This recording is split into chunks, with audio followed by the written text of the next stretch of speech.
India is like a shining Mercedes-Benz driving like a Ferrari on the highway. Pakistan is like a gravel-laden dump truck.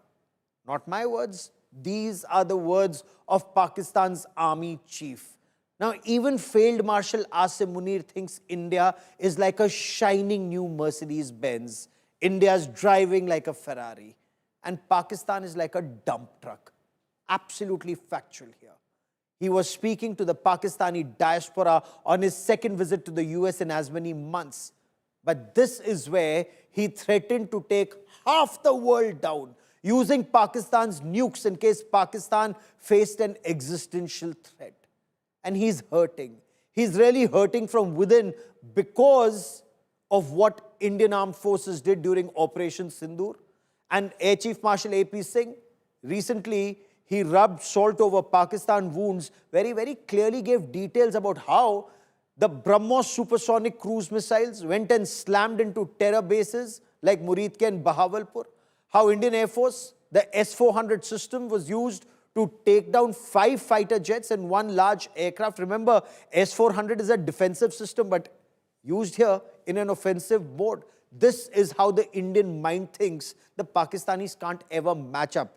But his rants continued as he threatened to target India in the east and move towards the west. He also talked of, according to reports, harm one of India's top industrialists. And this shows his frustration post-Op Sindoor. But the big question is, why was he permitted to rant against India from the US when US-India are comprehensive strategic partners?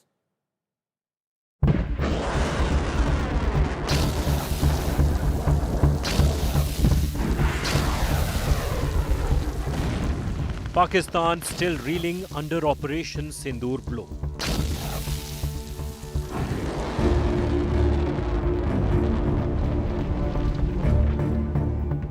And now its army chief's nuclear threat to India from American soil has triggered shockwaves.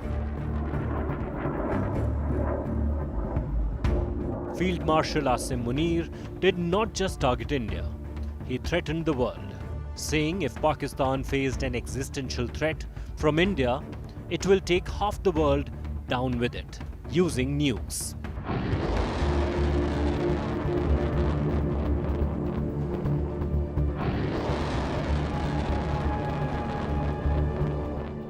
Munir did not stop there. He threatened missile strikes on Indian dam over the Indus River, claiming the river was not India's property. In a shocking analogy, Munir compared India to a Mercedes speeding like a Ferrari, while calling Pakistan a gravel-filled dump truck, asking who really gets hurt in a crash. Munir, while quoting Islamic verses, claimed that leading Indian industrialist Mukesh Ambani could be a target in any future war. India will have to fight Pakistan state-sponsored radical Islamist terror alone because America will look after Donald Trump's interests. Right now, America is not even looking after its own interests. America will look after Donald Trump's interests. China will look after its own interests and use Pakistan against India. All of this is being done to stem India's spectacular rise, which is what India is aiming to do, is rise as a strong power, as a strong economic power, as a strong military power. And there will be all methods used, including using Pakistan, like it has happened for the past several decades, to stem India's rise. India slammed the remarks as reckless, dangerous and globally destabilizing. MEA said Pakistan is using soil of a friendly country to target India. India termed nuclear threat as Pakistan's favorite playbook. It also asked the global community to take note of the threat that Pakistan nukes can fall in hands of Pakistan army-linked terror groups.